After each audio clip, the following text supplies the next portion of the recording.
रामायण में कथा है, अंग देश के राजा महाराज रोमपाद, उनकी बेटी शांता, समय से उन्होंने विवाह नहीं किया। शांता का राम जी की बहन थी शांता जी। महाराज दशरथ ने अपने मित्र रोमपाद को दत्तक कन्या के रूप में दे दिया था। पद्म पुराण में तो वर्णन है कि सुमित्रा जी की वो बेटी हैं और सबसे बड़ी बहन चारों भाइयों में शांता जी। बचपन में ही जब वो जन्म ली तो उसी समय उन्होंने दशरथ जी महाराज ने अपने मित्र रोमपाद को दे दिया। तो समय आया, महाराज रोमपाद समय से कन्या का दान नहीं कर पाए और समय से कन्यादान नहीं हुआ, काल का अतिक्रमण हो गया। और काल के अतिक्रमण का परिणाम यह हुआ कि महाराज रोमपाद के राज्य में अकाल पड़ गया, वर्षा बंद हो गई उस पाप के कारण। तब ब्राह्मणों ने, ऋषियों ने कहा कि कोई परम तपस्वी वीतरागी अपने तपोबल से तुम्हारे इस पाप को छीण कर दें, उनके कर कमल में ये कन्या का दान करो, इस बेटी का दान करो और उनके चरण पड़ने से आपका यह देश पवित्र हो जाए, तब ये अकाल दूर होगा। तब श्रृंगी महर्षि को बुला करके कन्या दान किया। ये सब कथा है। तो कन्या का दान होता है, स्त्री का दान नहीं, और कन्यादान से ही पुण्य की प्राप्ति होती है। तो अल्प आयु में कन्यादान की परंपरा थी। प्रारब्ध भी साथ साथ ही लगा होता है। लोग कहते हैं अल्प आयु में विवाह कर दो, आगे जाकर के क्या होगा पता नहीं। बोले बड़ी उम्र में भी ब्याह करोगे तो आगे क्या होगा पता नहीं। वो तो प्रश्न वहां भी वही रहेगा, दूसरा थोड़ी प्रश्न होगा। और प्रारब्ध किसने देखा है? आप कितनी भी सावधानी से सब कुछ करो, प्रारब्ध आगे आगे चलता है। विधिना ने जो रच दई छठी रात के अंक, राई घटे न तिल बढ़े रहुरे जीव निसंक। विधाता ने जो लिख दिया तुम्हारे भाग्य में, उसमें न एक राई घटने वाली है न एक तिल बढ़ने वाला है। अगर इस बात को ठीक ठीक समझ लें तो जीवन जो है वही अच्छा है और चल रहा है, ठीक है। कहीं कोई अवसाद नहीं और कोई उत्कर्ष नहीं। जीवन में हम कुछ नहीं कर पाए, इसका अवसाद भी न हो, और हमने बहुत कुछ कर लिया, इसका उत्कर्ष भी न हो। ये दोनों नहीं होना चाहिए। और भक्ति की उत्पत्ति के जो 7 साधन भगवान रामानुजाचार्य ने अपने श्री भाष्य में कहा है, विवेक विमोकाभ्यास क्रिया कल्याण अनवसाद अनुद्धर्ष साधन सप्तक जन्या भक्ति ही। भाष्यकार कहते हैं कि इन 7 साधनों से भक्ति उत्पन्न होती है। विवेक विमोक अभ्यास क्रिया कल्याण अनवसाद अनुद्धर्ष। अब एक एक की व्याख्या बहुत लंबी है, हम व्याख्या यहां नहीं करेंगे, कहीं किसी कथा में हमने किया भी होगा, कभी मिल जाएगा सुनते सुनते तो। लेकिन इसमें 2 चीजें जो अंत में कहीं, विवेक विमोक अभ्यास क्रिया कल्याण, इसके बाद अनवसाद अनुद्धर्ष। अनवसाद का मतलब हम जीवन में कुछ नहीं कर पाए, हम जो सोचते थे वो नहीं कर पाए, इसका अवसाद हो, बोले ये भी नहीं होना चाहिए। और हमने बहुत कुछ कर लिया, इसका उत्कर्ष भी नहीं होना चाहिए, क्योंकि न तुम्हारे करने से कुछ हुआ न तुम्हारे न करने से कुछ हुआ। भगवान ने विधि का जो विधान रच रखा है उस हिसाब से सब कुछ हुआ और जो हुआ वही ठीक है। तो अनुद्धर्ष और उत्कर्ष ये दोनों नहीं होना चाहिए। और महाराज वो गौड़ाई बाई बाल्यावस्था में ही विधवा हो गई, क्योंकि वही प्रारब्ध उसका था। प्रारब्ध सबको भोगना पड़ता है, प्रारब्ध बड़ा प्रबल होता है। प्रारब्ध को मिटाने का सामर्थ्य किसी में नहीं है। यद चिंत्यम तद दैवम, ये भगवान श्री राम जी का वाक्य है वाल्मीकि रामायण में। यद चिंत्यम तद दैवम, जो अचिंत्य है, जिसके विषय में आपने सोचा भी नहीं था और चाहा भी नहीं था और वो हो गया, इसी का नाम प्रारब्ध। बस बहुत छोटी सी व्याख्या है। यद चिंत्यम तद दैवम, वो दैव। तो कौन पिता चाहेगा कि मेरी बेटी विधवा हो जाए, और कौन बेटी चाहेगी कि मैं वैधव्य को प्राप्त करूं। लेकिन यद चिंत्यम तद दैवम, दैव यही था, प्रारब्ध यही था। इसलिए बाल्यावस्था में ही गौड़ाई बाई विधवा हो गई। उसको पता भी नहीं था कि विवाह के बाद का जीवन क्या होता है और वैधव्य हो जाने पर उसे क्या करना पड़ता है। वो तो बेचारी खेलती रही, बच्ची रही, धीरे धीरे बड़ी हुई, पिता के घर में ही रही। पिताजी की भक्ति का प्रभाव वामदेव जी महाराज भगवान श्री हरि के हरिदेव जी के परम भक्त घर में नित्य भगवान की सेवा उनके यहां थी, सेवा करते भगवान की। धीरे धीरे वो कन्या बड़ी होने लगी। नाम श्री वामदेव जी ने अपनी बेटी गौड़ाई बाई से कहा, बेटी तुम तो भगवान की भक्ति करो और सावधान होकर के अपने मन को भगवान के चरणों में लगाओ। ये भगवान हैं, भगवान भक्तों के सारे मनोरथ को पूर्ण करते। तेरे जे मनोरथ है पूर्ण करन यही दत्त चित्त होय के मेरी बात मानिए। तेरे जे मनोरथ है पूर्ण करन यही जो पे दत्त चित्त होय के मेरी बात मानिए। वामदेव जी ने कहा, बेटी ये भगवान जो है ये तेरे सारे मनोरथ पूर्ण करेंगे, तू इन्हीं में अपने चित्त को लगा, अपने मन को लगा। क्योंकि सनातन धर्म में हमारे यहां वैधव्य को प्राप्त कर ले विधवा हो जाने के बाद पुनर्विवाह की व्यवस्था नहीं है। स्त्री के लिए पुनर्विवाह शास्त्र में अधर्म माना गया। आप कहोगे स्त्री के लिए अन्याय है। बोले उसके इस अल्पकालिक जीवन में आप उसे अन्याय के रूप में देख लेते हैं तथाकथित समाज के लोग, समाज के चिंतक लोग, लेकिन धर्मशास्त्र तो उसके लोक परलोक दोनों की चिंता करके विचार करता है। यह लोक का जीवन तो अल्पकाल का है और वह भी निश्चित नहीं है कब समाप्त हो जाए, लेकिन परलोक में हमें दुख न हो, हम नरकादि की प्राप्ति न करें, इसलिए अधर्म से बचना चाहिए। यह दृष्टिकोण शास्त्र का। तो पुनर्विवाह करना नहीं था। वामदेव जी ने कहा, तू भगवान की सेवा कर, ये तेरे सारे मनोरथ पूर्ण करेंगे और ये जगत पति हैं, इन्हीं को तू अपना पति समझ।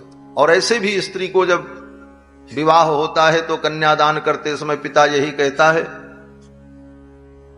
कि लक्ष्मी स्वरूपिणीम इमाम कन्याम विष्णु स्वरूपाय बराय तुभ्यमहम संप्रददे। यही संकल्प होता है, लक्ष्मी स्वरूपिणी कन्या का विष्णु स्वरूपी वर को मैं दान करता हूं। और उसी दिन से यह सनातन धर्म में शिक्षा दी जाती है कि तेरे पति जो हैं यही परमेश्वर हैं, यही भगवान हैं।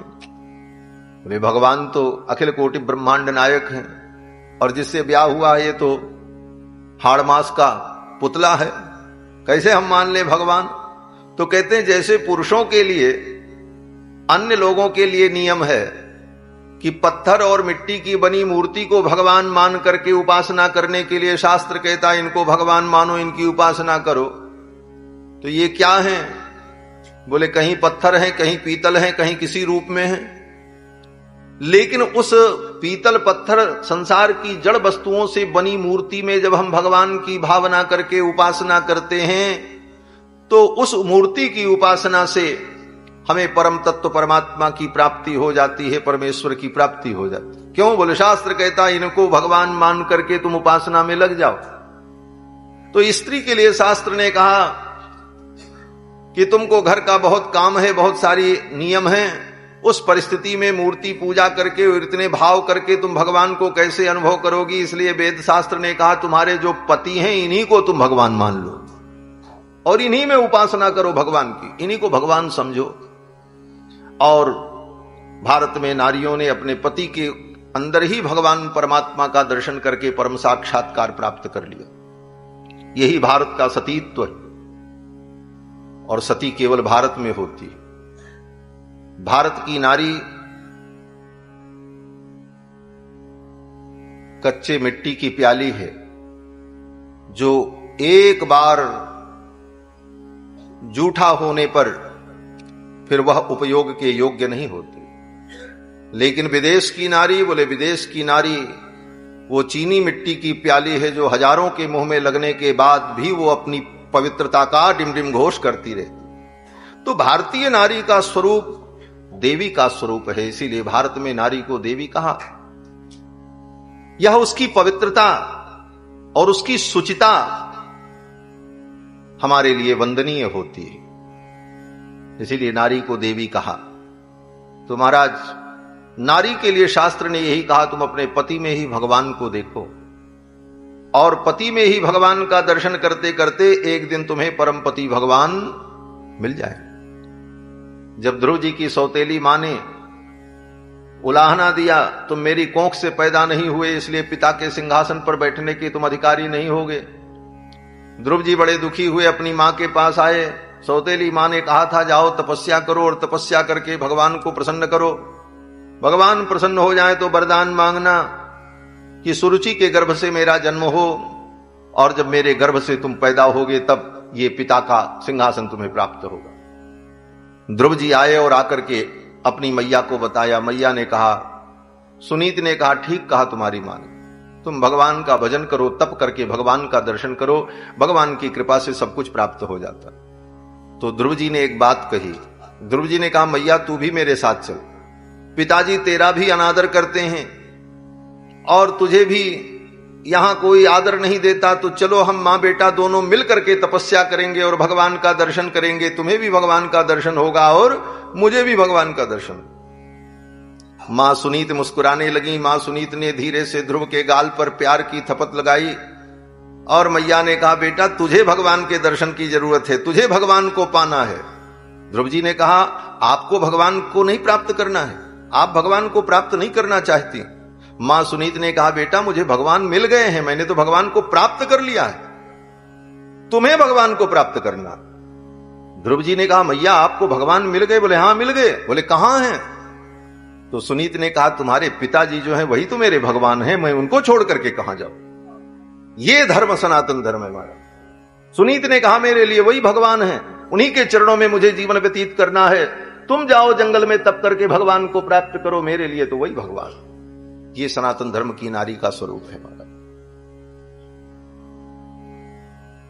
तो गौड़ाई बाई बच्ची थी, पिताजी ने यही समझाया, बोले भगवान ही परम पति हैं, अब तो तुम उन्हीं का चिंतन करो और उन्हीं के भजन में अपने मन को लगाओ और भगवान से ही तुम्हारी सारी कामनाएं पूर्ण होंगी, क्योंकि भगवान अपने भक्तों की सभी कामनाओं को पूर्ण करते।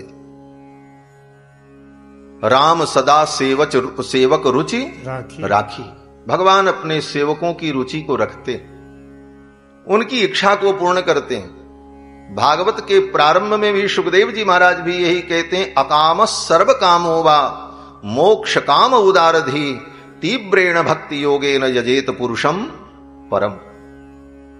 ध्रुव जी कहते हैं, सुखदेव जी कहते हैं, राजन अगर तुम अकाम हो, कोई कामना नहीं है,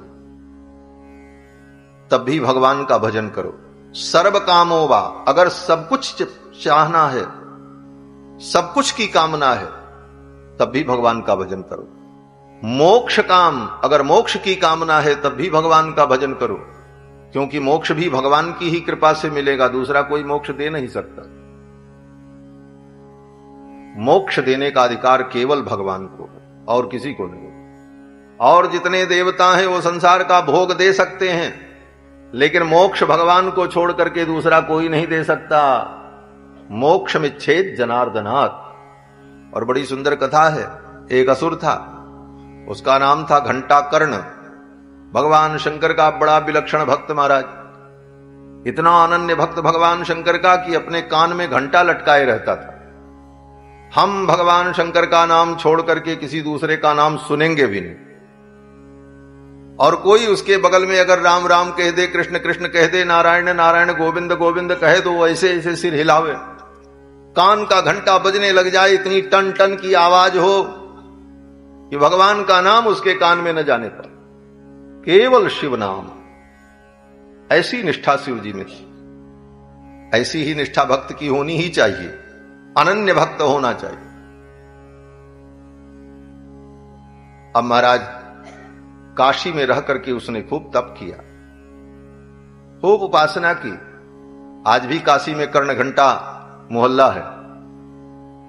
भगवान शिव प्रसन्न हुए। भगवान शिव ने कहा, वरदान मांगो, क्या चाहिए? तो कर्ण घंटा ने कहा, महाराज हमको मोक्ष चाहिए, हम मुक्ति चाहते हैं। तो भगवान शंकर ने कहा, संसार का भोग, संसार का सुख मांगो, हम दे सकते हैं, मुक्ति तो मेरे आराध्य भगवान हरि दे सकते हैं, दूसरा कोई नहीं दे सकता। बोले महाराज ये बात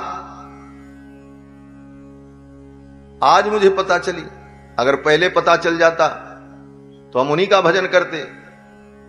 तो भगवान शंकर ने कहा उनके चरणों तक पहुंचने की योग्यता ही तुम्हारे अंदर नहीं थी। इतने दिनों तक तुमने मेरी आराधना की, अब तुम्हारे अंदर ये योग्यता आई है कि तुम भगवान के चरणों की भक्ति करने के योग्य बने हो।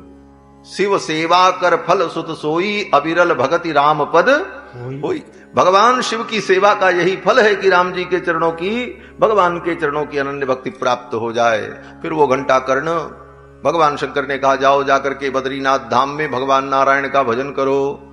फिर जाकर के उसने वहां जब नारायण का भजन किया तब उसे मुक्ति की प्राप्ति हुई, भगवान ने उसे परम मोक्ष प्रदान किया। आज भी वहां घंटा कर्ण तीर्थ बद्रीनाथ धाम में है। तो मोक्ष भी भगवान ही दे सकते। अकामः सर्व कामो वा मोक्ष काम उदारधीहि तीव्रेण भक्ति योगेन यजेत पुरुषम परम। अगर तुम अकाम हो अथवा सर्व काम हो अथवा मोक्ष चाहते हो तो तीव्र भक्ति योग के द्वारा भगवान की आराधना करो। भगवान अपने भक्तों को सब कुछ देते। देवता संसार का भोग दे सकते हैं, मुक्ति नहीं दे सकते। योगादि के बल से कोई मुक्ति प्राप्त कर ले लेकिन संसार का भोग नहीं मिल सकता। लेकिन भगवान बोले भगवान की कृपा से संसार का भोग भी प्राप्त होता है और मुक्ति भी प्राप्त होती। विभीषण जी से यही भगवान ने कहा करहु कल्प भरि राज तुम, संसार का भोग दिया।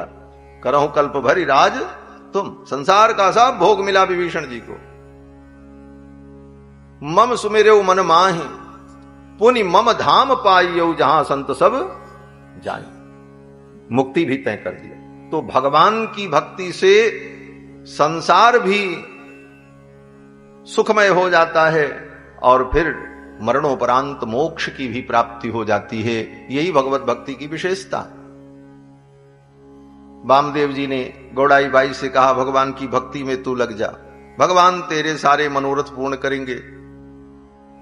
और अब तो भगवान की खूब सेवा करने लगी और उसकी सेवा से भगवान को भी बड़ा सुख, भगवान बड़े प्रसन्न हुए। एक बड़ी विचित्र बात प्रियादास जी अब कहने जा रहे हैं। देखो कल ही हमारे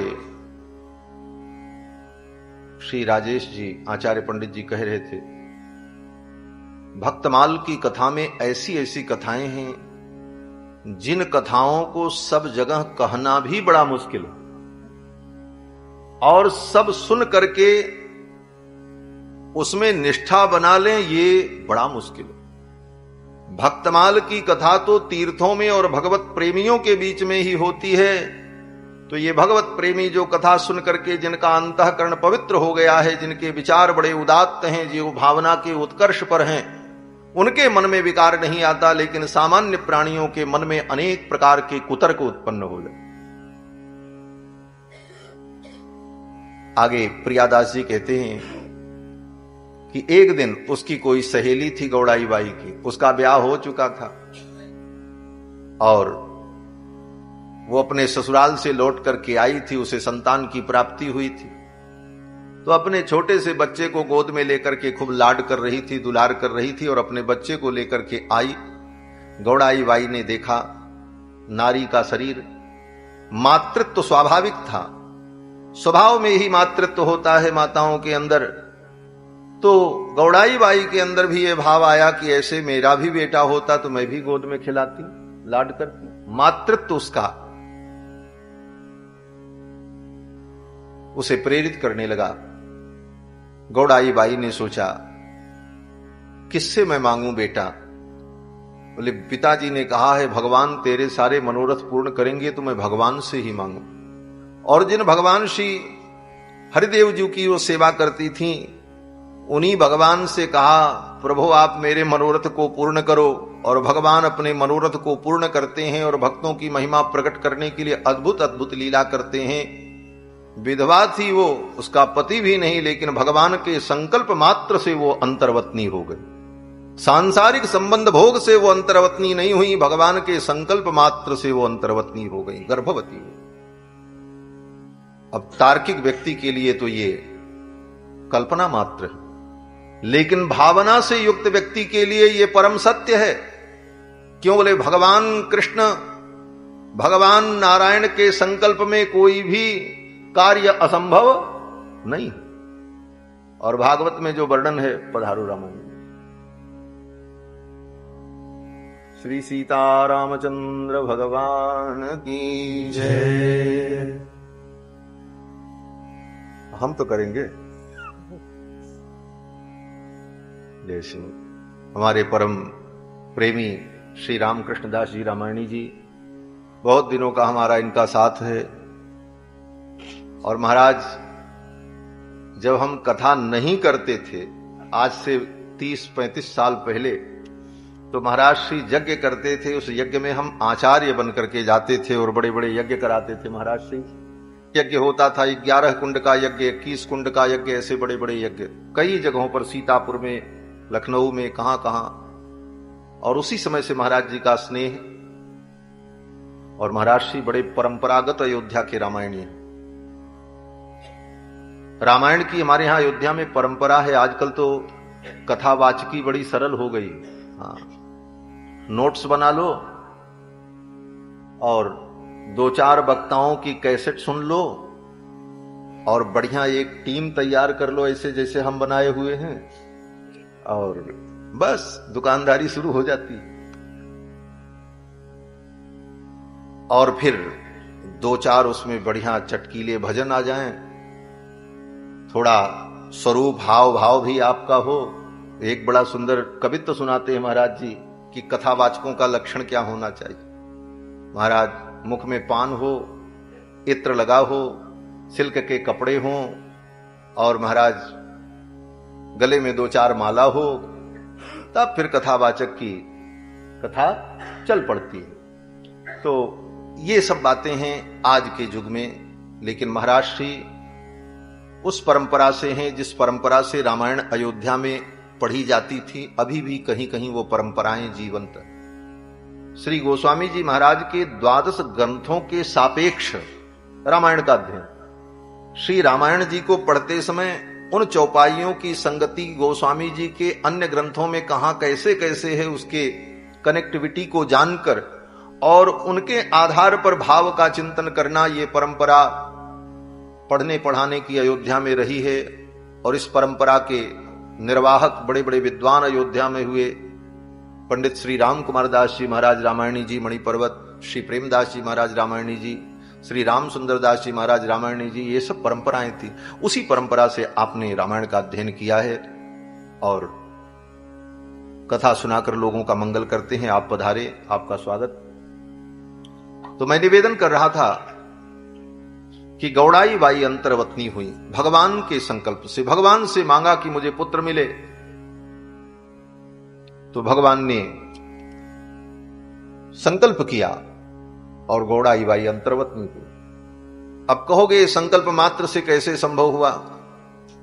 बोले, जो भगवान अपने संकल्प से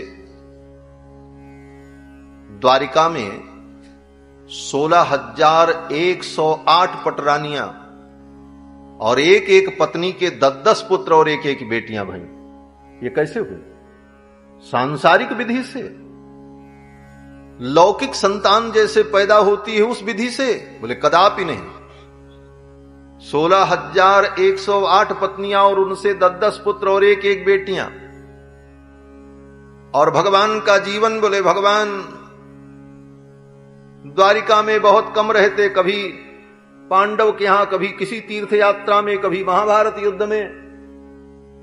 तो ये रानियां जो अंतर्वतनी होकर के भगवान की संतानों को जन्म देती हैं, वे संतान कैसे उत्पन्न हुई? बोले, भगवान के संकल्प मात्र से इतनी संतान उनको उत्पन्न हुई। तो ऐसे भगवान की लीला में असंभव कुछ नहीं।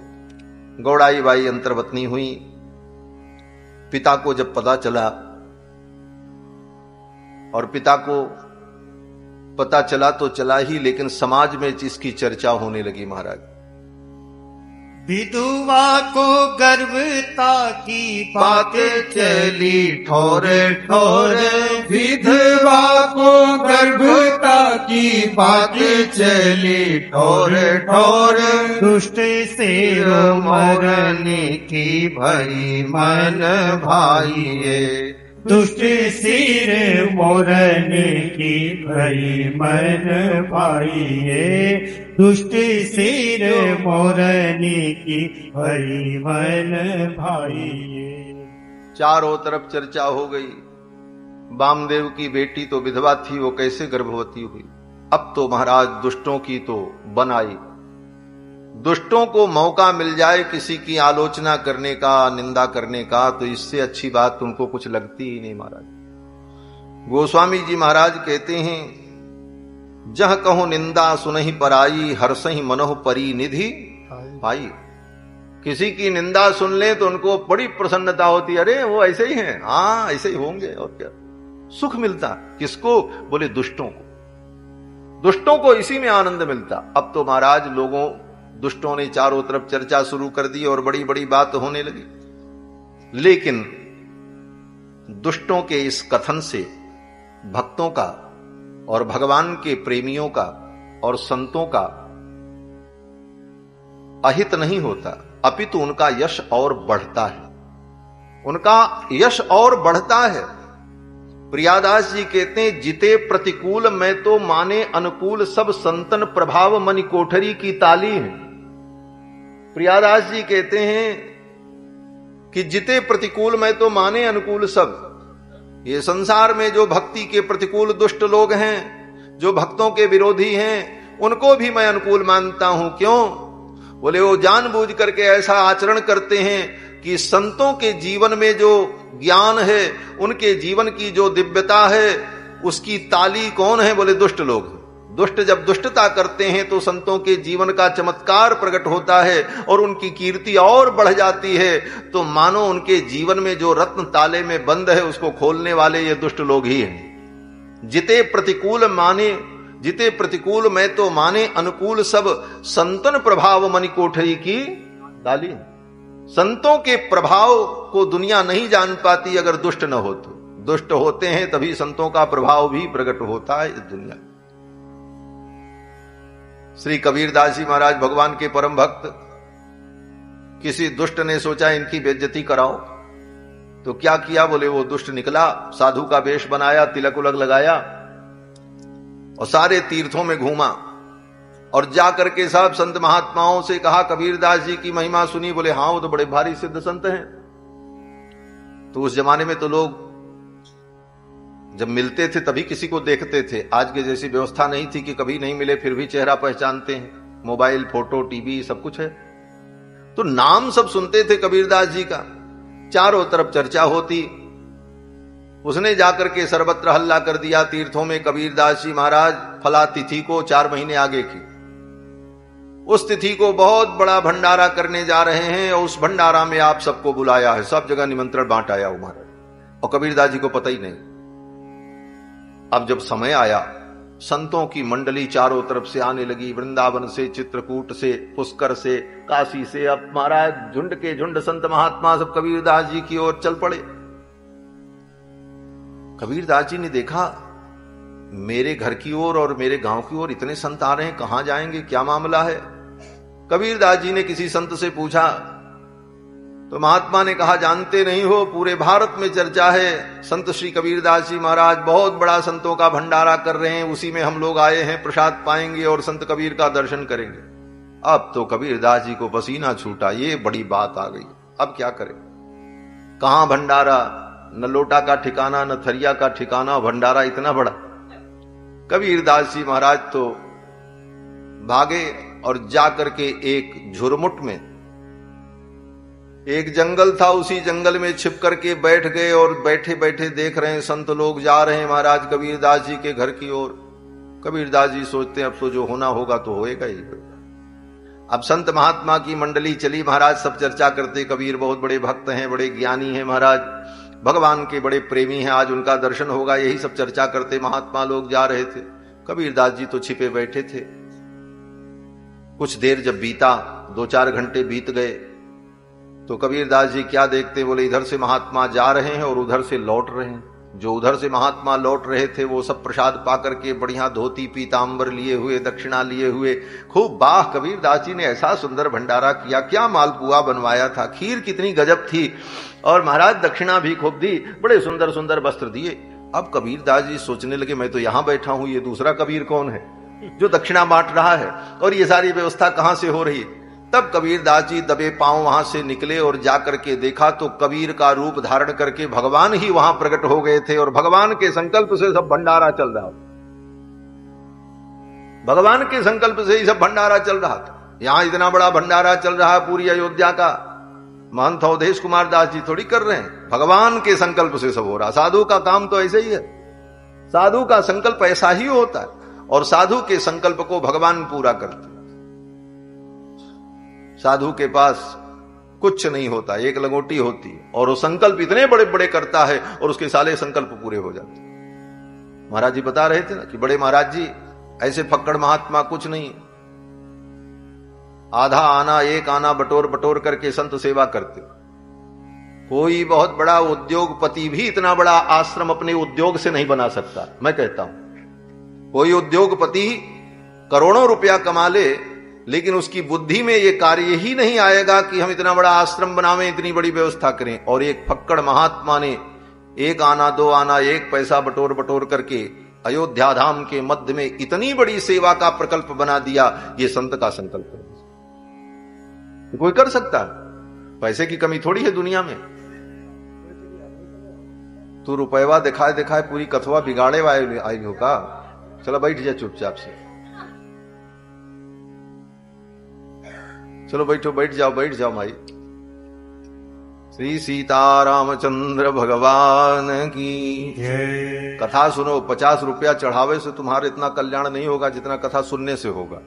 श्री सीतारामचंद्र भगवान की जय। तो मैं निवेदन कर रहा था कि श्री कबीरदास जी महाराज के रूप में भगवान ही प्रकट होकर के सब लीला कर रहे थे, खूब सब दक्षिणा उक्षिणा बांट रहे थे। कबीरदास जी पहुंचे और नजदीक जाके देखा ये मेरा 2 कॉपी कहां से आ गया। तो जाकर के और नजदीक देखा तो भगवान मुस्कुराए। भगवान की मुस्कुराहट देखकर कबीर जान गए कि ये तो भगवान है, मेरे आराध्य हैं। जाकर के चरणों में प्रणाम किया। भगवान ने उठा करके हृदय से लगाया और दक्षिणा बांटने वाली झोली जो थी वो कबीर को दी। बोले लो अब तुम बांटो, हम तो चले। अरे बोले महाराज ये हमसे होने वाला नहीं है, आपके कर कमल में वो सामर्थ्य है, आपके संकल्प में वो सामर्थ्य है, मैं नहीं कर पाऊंगा। तो भगवान ने कहा इस झोली को मैंने छू दिया है, इसमें रुपया घटने वाला नहीं, तुम तो केवल बांटते ही रहो। अब तो कबीरदास जी ने खूब बांटा महाराज, और कबीरदास जी का यश पूरी दुनिया में फैल गया। तो वो दुष्ट अगर दुष्टता न करता तो कबीरदास जी का यश ये जगत में कैसे प्रकट होता। इसलिए प्रियादास जी कहते हैं कि जीते प्रतिकूल में तो माने अनुकूल, सब संतन प्रभाव मन कोठरी की ताली है। संतन प्रभाव मन कोठरी की ताली है, संतन प्रभाव मन कोठरी की ताली है।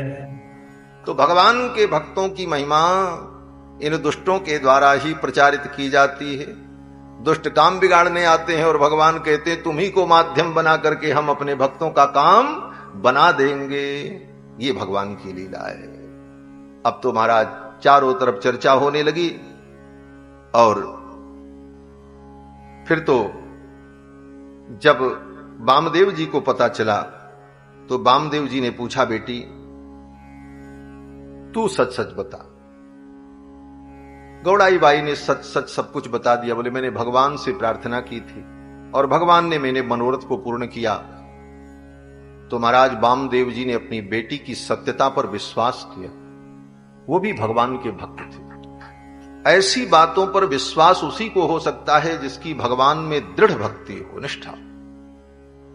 वामदेव जी महाराज को कोई दुख नहीं। बोले दुनिया कुछ भी कहे, तेरे मनोरथ को भगवान ने अगर पूर्ण किया है तो मैं स्वीकार करता हूं।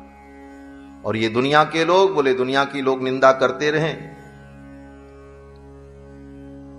और दुनिया के लोग निंदा करते हैं तो संतों के जीवन में जो पाप है, जो मल है, कुछ बचा कुचा वह भी धुल जाता। संतों ने कहा जग में हितुआ 3 हैं, निंदक माई बाप। इस जगत में 3 हितैषी हैं, एक निंदक, और एक माई और एक बाप। तो कहते हैं मां मल धोवे हाथ से, माता पिता तो अपने हाथ से अपने बेटे के मल को धो करके उसका हित करते हैं, लेकिन निंदक, बोले निंदक अपनी जबान से उसके मल को धो करके उसे पवित्र कर दे। इसीलिए कबीरदास जी ने कहा, निंदक नियरे राखिए आंगन कुटी छवाए। निंदक निंदा करके व्यक्ति को और भी निर्मल बना देता है। तो फिर तो वामदेव जी ने कहा, बेटी कोई बात नहीं, समय आया। गौड़ाई बाई ने सुंदर पुत्र को जन्म दिया, भगवान के आशीर्वाद से पुत्र प्राप्त हुआ। उसी समय आकाशवाणी हुई और भगवान ने कहा, मेरे संकल्प से ये पुत्र उत्पन्न हुआ है और ये मेरे नाम की निष्ठा से युक्त होगा। जैसे प्रहलाद जी भगवान की नाम निष्ठा में दृढ़ थे, इसीलिए नाभादास जी ने प्रहलाद जी के चरित्र से इनके चरित्र को जोड़ा है। नामदेव प्रतिज्ञा निर्वही ज्यों त्रेता नरहरि दास की। तो प्रहलाद जी की भी नाम निष्ठा बड़ी विलक्षण थी। क्या नाम निष्ठा थी? बोले प्रहलाद जी को जब हिरण्यकश्यपु ने आग में जलाया, होलिका जल गई, प्रहलाद जी नहीं जले, तो हिरण्यकश्यपु को बड़ा आश्चर्य हुआ और हिरण्यकश्यपु ने कहा, प्रहलाद तू जला नहीं ऐसी प्रचंड अग्नि में? तो प्रहलाद जी ने यही कहा, राम नाम जपताम कुतो भयम पश्यतात मम गात्र सन्निधौ पावकोपि सलिलायते धुना। पिताजी, राम नाम जपने वाले को क्या भय है? तो ये नाम की निष्ठा, भगवान के नाम में ऐसी निष्ठा प्रहलाद जी, नित्य प्रहलाद जी भगवान नाम का ही जप करते थे, उठते बैठते चलते फिरते भगवान नाम का उच्चारण। तो ये नाम की निष्ठा जैसे प्रहलाद जी में है, भगवान ने कहा इस बालक के अंदर भी नाम की निष्ठा होगी, इसलिए इसका नाम ही नाम देव रख दिया। नाम देव कौन है? बोले भगवान ही तो नामदेव है। नाम में और भगवान में, नामी में कोई अंतर नहीं होता। रामस्य नाम रूपम च लीला धाम परात् परम एतत् चतुष्टयम नित्यम सच्चिदानंद विग्रहम। भगवान का नाम रूप लीला धाम ये चारों विग्रह, कहने के चार विग्रह हैं लेकिन तत्वतः एक है, और नाम भी भगवान ही है। और ये नाम निष्ठ होगा, इसलिए इसका नाम नामदेव हो। नाम भी भगवान ही है। इसीलिए हमारे यहां साधु समाज में पहले भगवान की जय बोली जाती है तो कहा जाता है श्री सीतारामचंद्र भगवान की, फिर कहते हैं श्री सीताराम नाम महाराज की जय। तो श्री सीताराम नाम महाराज की भी जय। तो श्री सीताराम नाम महाराज कौन है? बोले जो श्री सीताराम है वही श्री सीताराम नाम महाराज हैं, कोई अंतर थोड़ी। तो भगवान ने कहा यह नाम निष्ठ है, इसलिए इसके अंदर नाम निष्ठा होगी, इसलिए इसका नाम नामदेव, नामदेव नाम रखा। इनका जन्म संवत 1327 में कार्तिक के शुक्ल पक्ष की प्रतिपदा को हुआ, इसी कार्तिक महीने में। और फिर तो धीरे धीरे नामदेव जी महाराज बड़े हुए। भक्ति का संस्कार, नानाजी भगवान के परम भक्त, मां भगवान की परम भक्ता और भगवान की कृपा से इनका जन्म हुआ। देखो, जो भगवान के विलक्षण भक्त होते हैं उनकी उत्पत्ति भी विलक्षण होती, और उनकी उत्पत्ति किस प्रकार हुई यह महत्वपूर्ण नहीं होती, वह जो भक्ति का बीज है वह महत्वपूर्ण है, यह चिंतनीय होता है। इसीलिए देखो कबीरदास जी महाराज कैसे उत्पन्न हुए थे। कहते हैं कि कबीरदास जी महाराज लहर तारा के सरोवर में कमल पर प्रकट हुए, किसी माई बाप से थोड़ी पैदा, और ऐसे ही दुनिया से चले गए। षटकोप सूरी का जन्म भी इसी प्रकार का दिव्य रूप से हुआ। तो ऐसे अनेकानेक जो भगवान के परम भक्त होते हैं उनकी उत्पत्ति भी विलक्षण होती है, लेकिन उनकी उत्पत्ति कहां हुई है, किस रूप में हुई है, वो कारण महत्वपूर्ण नहीं होता। उनकी अपनी जो साधना है, जो उनका ज्ञान है, जो उनके अंदर भक्ति है, उसके कारण वो वंदनीय होते हैं। किस प्रकार से? बोले जैसे ब्रह्म वृक्ष होता है, पीपल का वृक्ष, पीपल के बीज को चिड़िया खा ले, कौवा खा ले, तो पेट में गया, पेट में जाने के बाद वो मल बना, और मल बनने के बाद उस पक्षी ने उसको पहाड़ पर, पत्थर पर, खंडहर में मल का त्याग किया, फिर उस पक्षी के मल से वो अंकुर बन करके जब पैदा होता है पीपल का वृक्ष, उसके बाद भी वो वंदनीय होता है और पूज्य होता है। उस पीपल वृक्ष को प्रणाम किया जाता है। क्यों बोले? उसकी उत्पत्ति कैसे हुई और कहां पैदा हुआ ये महत्वपूर्ण नहीं है, वो ब्रह्म बीज है, इसलिए वो वंदनीय है। उसी प्रकार भगवान के भक्त किस कुल में उत्पन्न हुए, कैसे उत्पन्न हुए, वो महत्वपूर्ण नहीं है। महत्वपूर्ण उनके जीवन की दिव्यता। उस दिव्यता को हम प्रणाम करते हैं, उस दिव्यता का हम चिंतन और भजन करते हैं। अब तो नामदेव जी महाराज के अंदर तो दिव्य संस्कार थे ही, बचपन से ही खेलते भी थे तो भगवान की ही लीला करते थे। भक्ति का संस्कार अगर जन्म से है तो ऐसी लीला आज भी देखी जाती है। छोटे छोटे बच्चे गुड़िया गुड्डा का खेल खेलते और नामदेव जी क्या करते? बोले कोई चीज मिल जाए, लकड़ी मिल जाए, काष्ठ मिल जाए तो उसी को सजा करके रख लेते और कहते मेरे भगवान हैं। कहीं से फूल पत्ती ला करके चढ़ाते, जो मिल जाए वो चढ़ाते, कुछ आरती उरती करने की व्यवस्था कर लेते और फिर अपना खेलते। तो उस खेल में भी भगवत लीला और भगवान की उपासना ये उनकी होती। महाराज प्रियादास जी कहते हैं, खेलत खिलौना प्रीत प्रीति सब सेवा ही की, पट पहिरा में पुनि भोग को लगावही। खेलत खिलौना प्रीत प्रीति सब सेवा ही की, पट पहिरा में पुनि भोग को लगावही। घंटा ले बजावे नीके ध्यान मन लावे त्यों त्यों, घंटा ले बजावे नीके ध्यान मन लावे त्यों त्यों। अति सुख पावे नैन नीर भरे आवे। खेलत खिलौना रीत प्रीति सब सेवा ही, पट पहिरा में पुनि भोग को लगावे। प्रियादास जी कहते हैं कि खेलत खिलौना प्रीति रीति सब सेवा ही की। बजा चुके प्रभु, हमको बोलने दो। खेलते भी तो उसमें भी भगवत प्रीति की रीति थी। भगवान की मूर्ति की कल्पना कर लेते ये मेरे भगवान, और पूजा करते, कपड़ा पहनाते उस मूर्ति को, जो लकड़ी काष्ठ की जो भी मूर्ति उनकी रहे। पुनि भोग को लगा वहीं भोग लगाते। पिताजी जहां और नाना जी जहां पूजा करते थे वहां से घंटी उठा लावे और घंटी बजावे। कुछ सामान तो उधर से इधर कर लिया करते थे, क्योंकि घर में ही रहना था, वहीं से वस्तु मिलनी थी। तो घंटा ले बजावे नीके ध्यान मन लावे, त्यों तो अति सुख पावे नैन नीर भरी आवही। और इस प्रकार जब भगवान की सेवा करते तो आंखों में प्रेमाश्रु आ जाते। भगवान का दर्शन करके, भगवान का स्मरण करके, भगवान की कथा सुन करके, भगवान की सेवा कैंकर्य करते हुए आंखों में प्रीति आ जाए तो समझ लो तुम्हारी सेवा भगवान से जुड़ गई। कहते हैं चेतस तत्प्रवणम सेवा। श्री वल्लभाचार्य जी महाराज कहते हैं सेवा क्या है भगवान की? तो कहते हैं उत्तमा मानसी पूजा। मानसी पूजा तो उत्तम है। कृष्ण सेवा सदा कार्या मानसी सा परामता। भगवान की सेवा करनी चाहिए, उसमें भी मानसी सेवा सर्वोत्तम है। फिर कहते हैं सेवा क्या है? तो वल्लभाचार्य जी कहते हैं कि अपने चित्त को, मन को प्रेम पूर्वक अपने सेव में लगा देना, इसी का नाम सेवा। चेतस तत्प्रवणम सेवा।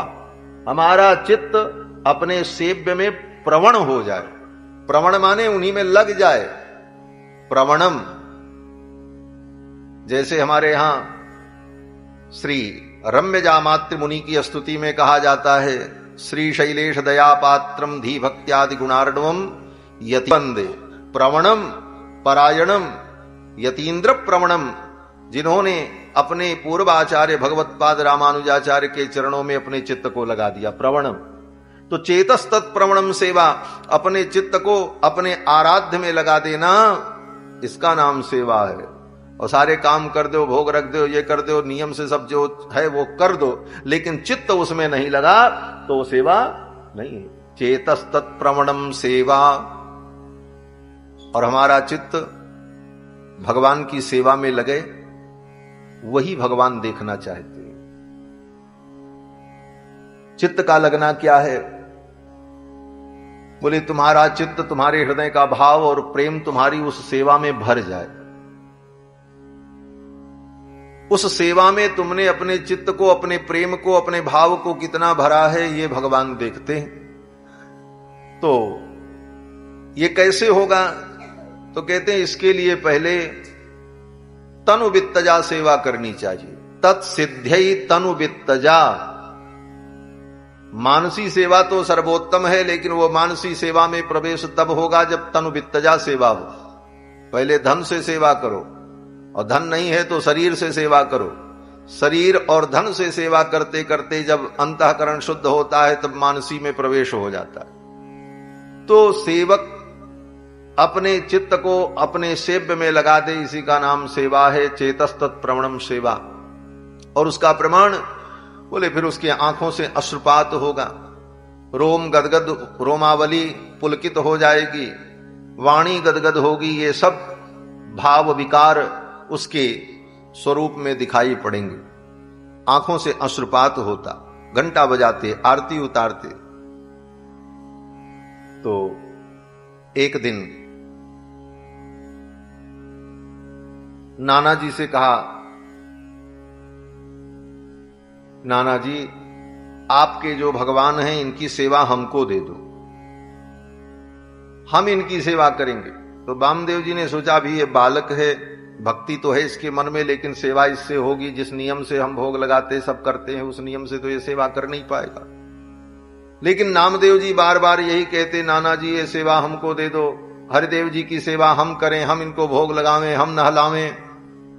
तो नामदेव जी को समझाने के लिए उनके नाना वामदेव जी ने कहा, ठीक है बेटा, अभी तुम सेवा देखो और जैसे खेल रहे हो खेलो। कुछ दिन बाद हमको कुछ दिन के लिए बाहर जाना है, जब मैं जाऊंगा तब भगवान की सेवा तुमको दे करके जाऊंगा।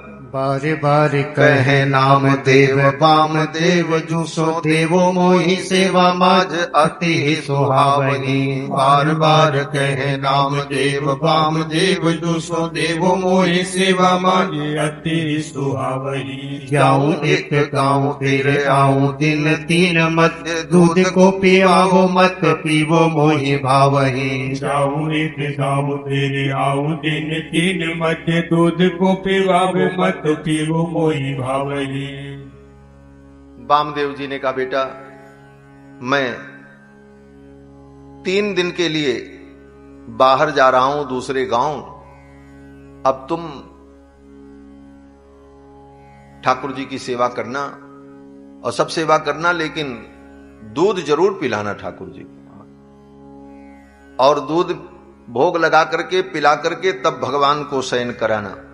जाऊं एक गांव फिर आऊं 3 दिन मध्य, दूध को पिवाओ मत पीवो मोहि भावनी।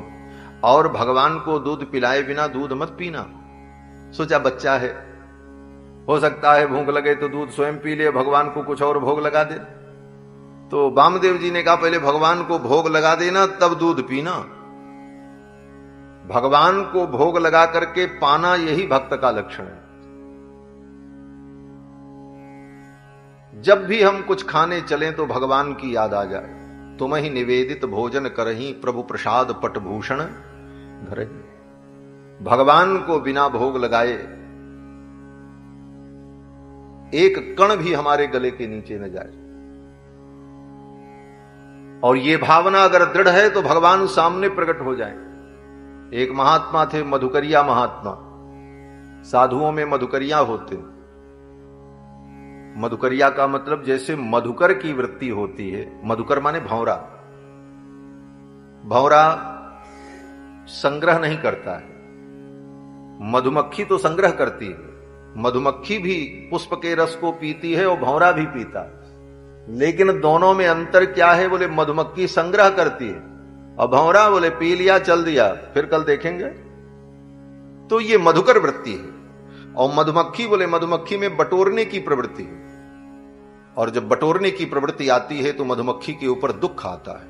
उसके छत्ते को उजाड़ दिया जाता है। लोग धुआं जला करके, आग जला करके उन मक्खियों को भगा करके उसका रस बटोर लेते। फिर वो मक्खियां अनाथ होकर अपने आश्रय से विहीन होकर के इधर उधर उड़ती हैं, कुछ मर जाती हैं, कुछ अग्नि में जल जाती हैं। यही देख करके दत्तात्रेय भगवान को ज्ञान उत्पन्न हो गया। कहते हैं दत्तात्रेय जी महाराज के कितने गुरु थे?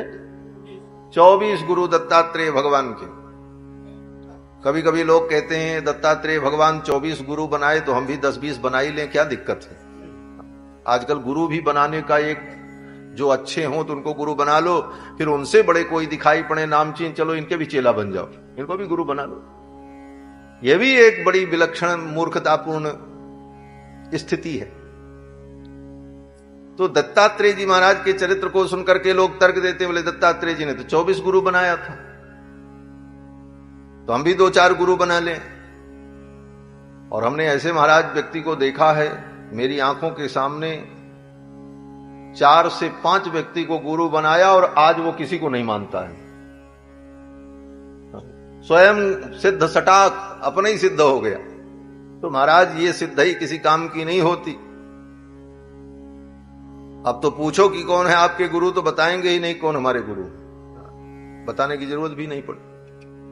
तो कहने का तात्पर्य कि दत्तात्रेय जी महाराज के 24 गुरु जो थे वो गुरु दीक्षा के नहीं थे, शिक्षा के थे। ज्ञान के गुरु अनेक हो सकते हैं और ज्ञान के गुरु के बिना तो मनुष्य का जीवन नहीं चल सकता। जन्म से ही हमें गुरु की जरूरत पड़ती, जन्म से भगवान की उतनी जरूरत नहीं पड़ती जितनी गुरु की जरूरत पड़ती। पैदा होते ही मां गुरु बन जाती है, वो बैठना सिखाती है, चलना सिखाती है।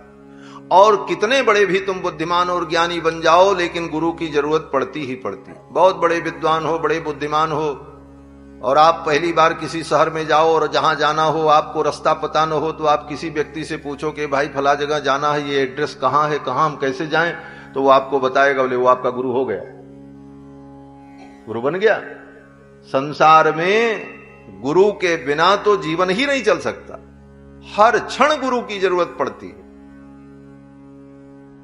और सबके जीवन में पड़ती। और गुरु तत्व ही एक ऐसा तत्व है जो नास्तिक आस्तिक दोनों की दृष्टि में आदरणीय होता है। नास्तिक की दृष्टि में भगवान आदरणीय नहीं होते, नास्तिक कहता भगवान होता ही नहीं।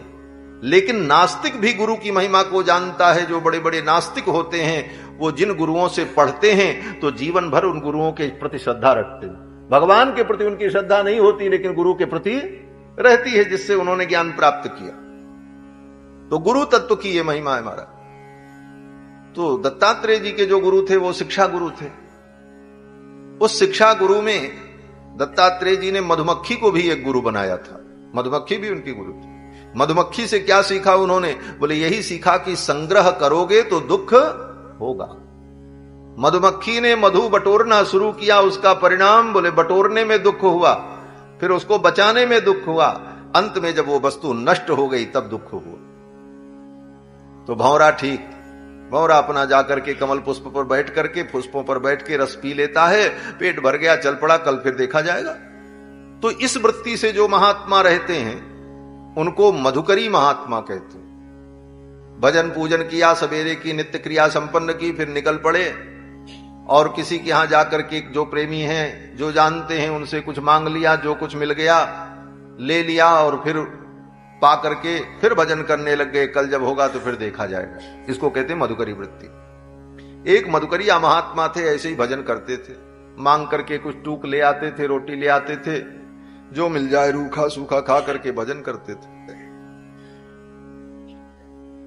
एक दिन पूजा पाठ करते देर हो गई, फिर मधुकरी मांगने के लिए निकले और मधुकरी मांगने गए तो लेकर के लौट करके आने में बहुत विलंब हुआ। भूख बड़ी जोर की लगी थी,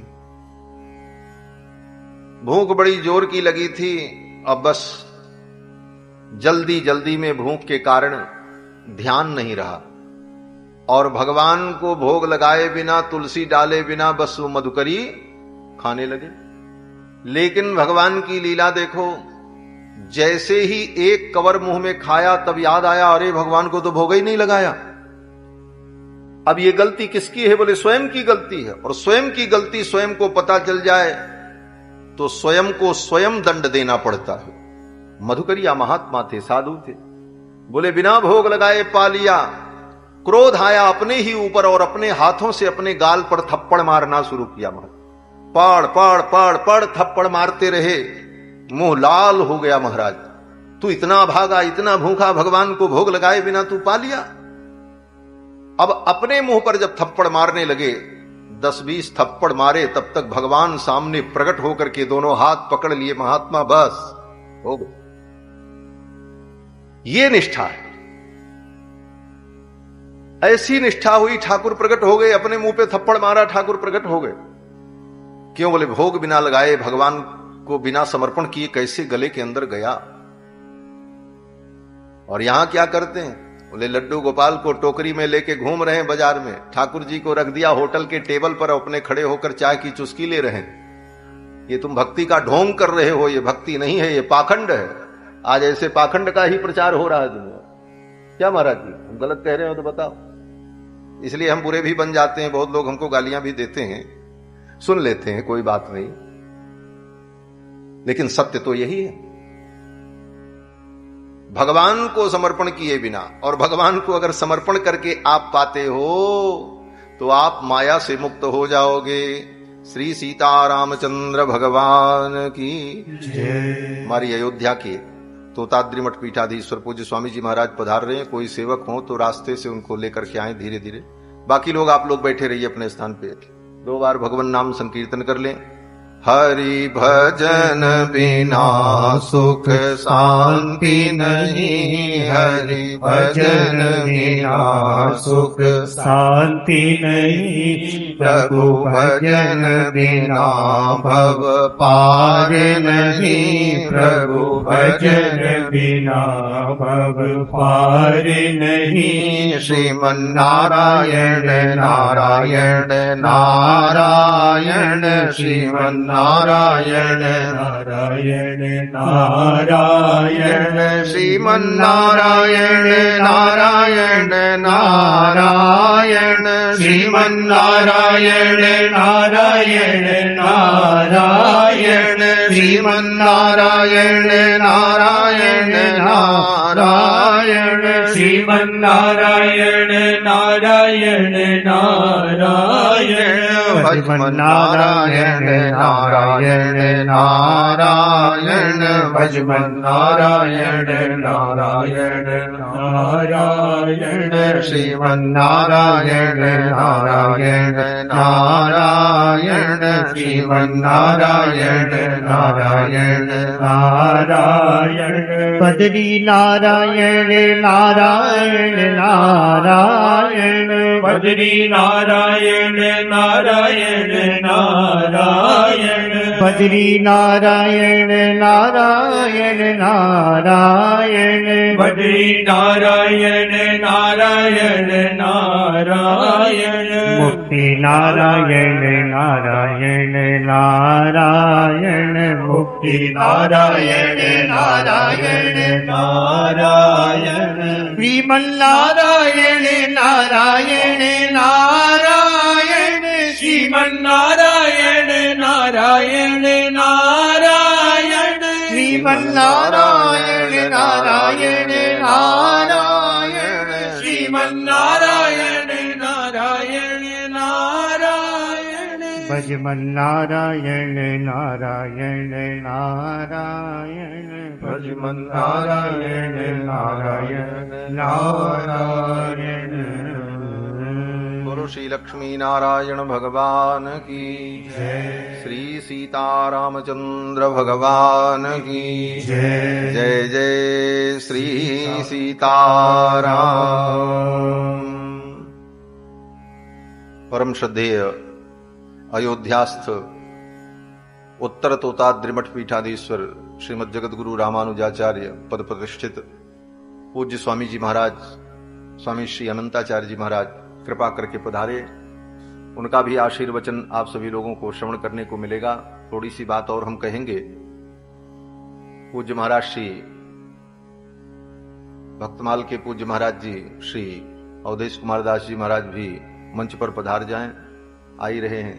बोलो श्री सीतारामचंद्र भगवान की जय। मैं प्रसाद निष्ठा की बात कर रहा था कि भगवान को भोग लगाए बिना पाना नहीं। यह भक्ति का स्वरूप है। तुम ही निवेदित भोजन करही प्रभु प्रसाद पठ भूषण। और उद्धव जी महाराज तो यहां तक कहते हैं कि जिस माया से विराज्य, जिस माया से पार जाने के लिए योग, ज्ञान, ध्यान, समाधि, त्याग, तपस्या ये सब करना पड़ता है कि हम माया को पार कर जाएं, उद्धव जी कहते एक सरल उपाय है। क्या सरल उपाय? बोले कुछ मत करो, जो कुछ पाओ पहले भगवान को भोग लगा दो, तब पाओ। बोले इतने से तुम माया से पार हो जाओ। जो कुछ जीवन में वस्त्र, आभूषण, अन्नादि, भोजनादि ग्रहण करो, पहले भगवान को अर्पित कर दो, फिर उसे ग्रहण करो, तो यही तुम्हारे लिए माया से मुक्ति का साधन बन जाएगा। उच्छिष्ट भोजिनो दासा तब मायाम जय मही। भगवान की माया को जीत जाता है। ऐसे ऐसे भक्त भगवान के हुए जो भगवान की प्रसाद निष्ठा में बड़े दृढ़ थे। पद्म पुराण में एक कथा है, चक्रिक भील की कथा है। चक्रिक भील नाम का एक भगवान का भक्त था। जंगल में रहता था, भील जाति का, दिन भर पशु पक्षियों की हत्या करे, मारे, खाए, वही उसका धर्म था। एक कोई महात्मा के सत्संग से बुद्धि शुद्ध हो गई, उसे समझ में आया ये तो पाप है, नहीं करना चाहिए। बोले महाराज अब हम क्या करें, हमारा कल्याण कैसे हो? तो महात्मा जी कहीं से कथा बांच करके आ रहे थे। व्यासपीठ पर किसी ने लड्डू गोपाल की छोटी सी मूर्ति चढ़ाई थी, वो मूर्ति दे दिया। बोले ले जाओ, ये भगवान है, इनकी तुम सेवा करो, तुम्हारा कल्याण हो जाए। चक्रिक भील को महात्मा ने वो मूर्ति दे दी। चक्रिक भील लेकर के आया। चलते समय पूछा महाराज हम कैसे इनकी सेवा करेंगे, क्या भक्ति करेंगे? बोले तुम एक काम करना, बस जो कुछ खाना पहले इनको खिला देना, फिर खाना, बस। बोले क्या खिलाएंगे? तो महात्मा ने कहा ये बालक हैं भगवान, ये मीठा मधुर खाते हैं, अच्छी अच्छी चीज खिलाना, बस खराब वस्तु मत खिलाना। देखो जो उनको कोई उपदेश दे दो तो उपदेश में दृढ़ हो जाते हैं, और जो थोड़ा बुद्धिमान होते हैं वो अपनी बुद्धि लगाने लगते, इसीलिए उनका पतन हो जाता है, उनका कल्याण नहीं होता। इसीलिए बहुत ज्यादा बुद्धि नहीं लगानी चाहिए। गुरु के वचन प्रतीत न जेही, सपने हो सुगम न सुख सिद्धि। ठीक, गुरु जी ने जो कह दिया लकीर के फकीर बन जाओ, ये जो कहावत है ये यही है लकीर का फकीर होना। जितना बता दिया बस उसी लीक पर चलते रहो, कल्याण हो जाएगा। और लीक से बेलीक हुए तब फिर गड़बड़ हो जाएगा। वो चक्रिक भील था महाराज, बता दिया गुरुजी ने भोग लगाना पाना, तो फल उल जंगल में मिल ही जाता था, रोज भोग लगावे फिर वही पाए। ऐसे ही चलता रहा। धीरे धीरे समय बीता। एक दिन उसका स्वास्थ्य बिगड़ गया। वो चक्रिक भील 2 दिन बिस्तर पर पड़ा रहा, बुखार और ज्वर से उठने की हिम्मत नहीं। 2 दिन बाद जब उसका ज्वर दूर तो हम कुछ भोग नहीं लगाए, अपने भी नहीं खाया था। याद आया भगवान को क्या भोग लगावे। निकला, वर्षा ऋतु थी, खूब पानी बरस रहा था, कहीं कोई फल मिला नहीं। देखा जामुन का पेड़ था, उस जामुन के पेड़ में दूर तक देखा कहीं पके फल नहीं थे, कच्चे थे। 1-2 फल दिखाई पड़े। हिम्मत करके उसने कुछ पत्थर इत्यादि फेंक करके उस फल को गिराया। जंगल का तो था ही, सब कला उसको मालूम थी। फल को गिराया और उस फल को लिया। 2 फल मिले, ले गया भोग लगाने के लिए। तो जब भोग लगाने के लिए ले गया तो गुरुजी ने एक बात कही थी, भगवान को मीठा मीठा भोग लगाना, स्वादिष्ट वस्तु भोग लगाना। तो जैसे सबरी फलों लगाती थी उसी प्रकार ये चक्रिक भील, इसका भी वही धर्म था। पद्म पुराण में ये कथा बड़े विस्तार से कई अध्याय में सुखदेव जी, वो वेद व्यास जी ने सुनाई है। तो वो पहले वस्तु को, स्वाद को जान करके तब भगवान को भोग लगाता था। वो जामुन फल, 2 ही फल, स्वाद ले तो स्वाद ही में चला जाएगा, क्या भोग के लिए बचेगा। तो उसने सोचा क्या करें। तो उस जामुन फल की जो डंडी जहां थी उसको तोड़ा और सोचा इसी को जीभ लगा करके छू करके पता लगा लें स्वाद है कि नहीं, फिर धो करके भोग लगा देंगे। उसकी अपनी वही भक्ति थी। अब महाराज उसका मुख भी इतना बड़ा, भील था जंगली, और जामुन भी चिकनी चिकनी सुंदर, इतनी बड़ी चमकती, ज्यों ही मुंह के पास ले गया वो सट्ट से मुंह में चली गई और सरक गई गले में। अब जब जामुन गले में सरकी, अब उसको होश आया, अरे बिना भोग लगाए गले के नीचे जाएगा। तब तक उसने बाएं हाथ से अपने गले को यहीं पर पकड़ लिया। तावत सव्येन हस्तेन गलरंध्रम बबंध सह, बाएं हाथ से उसने अपने गलरंध्र को दबाया ऐसे और निकालने की कोशिश की कि वो जामुन बाहर आ जाए, लेकिन वो कहां निकले महाराज, अटक गई थी। फिर तो इतना दृढ़ निश्चयी था वो भक्त कि बिना भोग लगाए भगवान को ये जामुन गले के नीचे उतर गई, तब तो मेरे गुरु की आज्ञा टूट जाएगी। बहुत कोशिश करने पर भी जब वो फल नहीं निकला तो बाएं हाथ से ऐसे पकड़े रहा और दाएं हाथ से छुरी उठाई और यहां से काट करके उस जामुन को बाहर निकाली।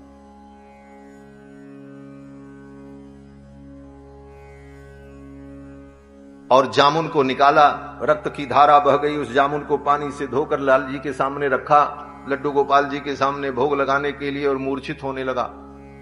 उसकी इस भक्ति से भगवान प्रकट हो गए और भगवान ने प्रकट होकर के, आइए सरकार, हमारे अयोध्या के पूर्व सांसद माननीय श्री लल्लू सिंह जी, जो पूर्व मंत्री भी रहे प्रदेश सरकार में, आप पधारे, अभिनंदन, स्वागत। श्री सीतारामचंद्र भगवान की जय। जय जय सीताराम।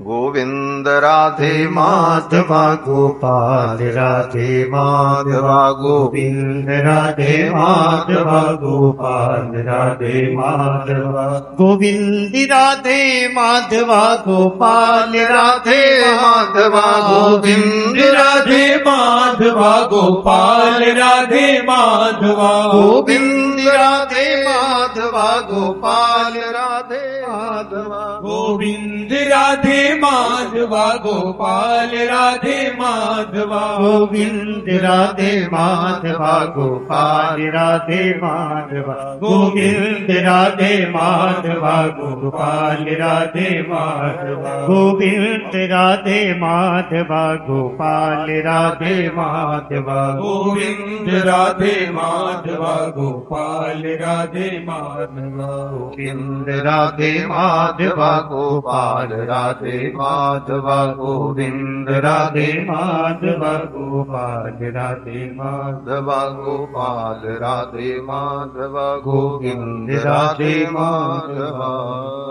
बोलो श्री गोविंद भगवान की जय। विराज जाए। थोड़ी सी बात कह करके बात को विराम देंगे। उस चक्रिक भील ने अपने दाहिने हाथ से छुरी उठाई और गले को काट करके उस फल को निकाल लिया और भगवान के सामने रख दिया। रक्त की धारा बह चली, मूर्छा आने लगी। उसी समय भगवान प्रकट हो गए। भगवान की दृष्टि पड़ते ही सारे दुख उसके समाप्त हो गए, घाव भी ठीक हो गया। भगवान ने मुस्कुराते हुए कहा, चक्रिक, तुम्हारी भक्ति से मैं प्रसन्न हूं, वरदान मांगो, क्या चाहिए? क्यों प्रसन्न है भगवान? भगवान ने कहा, यतो निज गलम छित्वा मम संतोषणम कृतम, तुमने अपने गले को काट करके मुझे संतुष्ट किया है, इसलिए मांगो क्या चाहिए। ब्रह्मत्वम वा शिवत्वम वा विष्णुत्वम वापि दीयते। भगवान ने कहा, कहो तो आज मैं तुमको ब्रह्मा बना दूं। ब्रह्मा जी को आवश्यक रिटायरमेंट दे दिया जाए, हाँ, उनको पद से हटा दिया जाए, तुमको ब्रह्मा बना दो। कहो तो आज तुमको शिव का पद। भगवान ने कहा, इतने पे भी संतोष न हो तो मैं तुमको विष्णु का ही पद दे दूं। ब्रह्मत्वम वा शिवत्वम वा विष्णुत्वम वापि दीयते। भक्त ने कहा, महाराज बस आपके चरणों की भक्ति बनी रहे। तो ये कथा पद्म पुराण में वेदव्यास जी ने जो लिखी, ये बड़ी अद्भुत कथा है कि भगवान को बिना भोग लगाए अगर कोई पा रहा है तो उसकी भक्ति अभी दृढ़ नहीं है। भगवान को समर्पित करके, भगवान को भोग लगा करके ही प्रसाद पाना चाहिए। यही वैष्णव का धर्म है, यही भगवत भक्त का धर्म है हमारा। श्री नामदेव जी महाराज के पिताजी नाना जी ने यही उपदेश दिया कि जाऊं एक गांव फिर आऊं दिन 3 मध्य दूध को पिवाओ मत पीवो मोही भावही। भगवान को बिना पिलाए दूध मत पीना। और फिर जब सेवा मिली तो नामदेव जी महाराज बड़े सुखी प्रसन्न हुए और सेवा करने लगे भगवान की। सेवा करके जब भगवान के लिए दूध औटा रहे थे तो बड़े मन से खूब प्रेम पूर्वक बैठ करके दूध औटा रहे थे। मां ने देखा, बोले दूध तो थोड़ी देर में ही गर्म हो जाता है और इतनी देर तक घोंट रहे हैं बैठ करके, उसको गाढ़ा कर रहे हैं। तो इस पर प्रियादास जी महाराज कहते, माता कहे टेरी कड़ी बड़े तय अबेर अब करो मति झेरे अजू चित्त दय उठाइए। मां ने कहा इतनी देर तक दूध गर्म करने में समय लगता है, दूध तो बहुत कम समय में गर्म हो जाता। तो कवित्त की इस पंक्ति में अंत में श्री नामदेव जी कहते हैं, मैं चित्त दे करके इसको औंटा रहा हूं, चित्त दे करके इसको औंटा रहा हूं। करो मति झेरे अजो चित्त दे औटाइए। करो मति झेरे अजो चित्त दे औटाइए। चित्त दे औटाइए। जो वल्लभाचार्य जी ने कहा अपने नवरत्न ग्रंथ में, प्रभुपाद श्री वल्लभाचार्य जी कि चेतस्तत् प्रवणम सेवा, अपने चित्त को उसमें लगा देना यही सेवा है। तो नामदेव जी कहते मैं इसको चित्त लगा करके दूध औटा रहा हूं, इसमें चित्त अपना मिला रहा हूं, भाव मिला रहा हूं, यही सेवा का स्वरूप है। और फिर औटा करके बढ़िया केसर ओसर डाल करके इलायची इलायची डाल करके भोग लगाने के लिए लेकर के गए, भगवान के सामने रखा। चलो प्रभु पास ले कटोरा छविरास तामे। चलो प्रभु पास ले कटोरा छविरासीता में। चलो प्रभु पास ले कटोरा छविरासीता में। दूध सो सुबास मध्य बिसरी मिलाइए। दूध सो सुबास मध्य बिसरी मिलाइए। दूध सो सुबास मध्य बिसरी मिलाइए। दूध में इलायची केसर मिश्री सब मिला करके पात्र में कटोरे में भरकर लेकर के भोग लगाने। भोग लगाने में वस्तु की मात्रा और स्वरूप क्या है यह भी बहुत महत्वपूर्ण है, उसमें तुम्हारी भावना झलकती है। हम एक जगह गए किसी भगत के यहां, देखा महाराज, तो बोले महाराज हमारे यहां भगवान की सन्निधि है, आप दर्शन कर लो। ले गए, भक्त लोग ले जाते हैं, कोई संत आवे तो हम कैसे पूजा करते हैं महाराज आप देखो, पूजा में कोई कमी हो तो बताओ। तो सब महात्मा तो कहते भी नहीं, कहते हाँ नहीं नहीं बहुत अच्छा है, आप बड़े अच्छे भगत हो। लेकिन दास गया तो देखा महाराज इतनी बड़ी चांदी की कटोरी में 4 मिश्री के टुकड़े और 4 किशमिश रख करके भोग लगाए। हमने कहा सबसे बड़ी कमी तो तुम्हारी यही है कि अपने खाओगे तो 1 मुट्ठा किशमिश और काजू खाओगे, भगवान को इतनी बड़ी चांदी की कटोरी। ये विधि केवल करनी है, भावना तुम्हारी क्या है। भगवान को भोग लगाओ तो कायदे से पात्र में रख करके पर्याप्त मात्रा में, यथा देहे तथा देवे, देहे देवे यथा तथा। शास्त्र कहता है जैसे तुम अपने देह के साथ व्यवहार करते हो इतनी मिश्री में तुम्हारा पेट भरता है। तुमको भी सवेरे जलपान में वही 2 मिश्री और दो किशमिश रख करके दे दिया जाए, फिर दिन भर पड़े रहो ऐसे, तब तो नहीं चलेगा काम। तो तुमको तो चाहिए महाराज को पर्याप्त मात्रा में, तो फिर भगवान को भी उसी प्रकार समझो। देवे देहे यथा तथा, जिस तरह तुम अपने देह के साथ व्यवहार करते हो ऐसे भगवान के साथ अनुभव करना है। आपको ठंडी लगती है तो भगवान को भी ठंडी लगती है, आपको भूख लगती है तो भगवान को भूख लगती है, भगवान को नींद लगती है जैसे तुमको नींद लगती है वैसे भगवान को नींद लगती है। आप नींद में सोते हो तो हल्ला गुल्ला पसंद नहीं, उसी तरह भगवान को शयन हो जाए तो हल्ला गुल्ला पसंद नहीं, भावना वही करनी। इसीलिए हमारे यहाँ अयोध्या में जब भगवान का शयन पद गाते हैं तो कहते हैं, नूपुर दाब चलोरी सजनी तनक झनक नहीं होए, सिया अली के जीवन धन दो, जुगल रसिक गए सोए, महल में शोर करो जनी शांत हो जाए महल। क्यों बोले ठाकुर जी अब शयन कर रहे। तो आपको जैसे शांति प्रिय से भगवान को भी, भगवान को शयन हो तो फिर अल्लाह गुल्ला नहीं।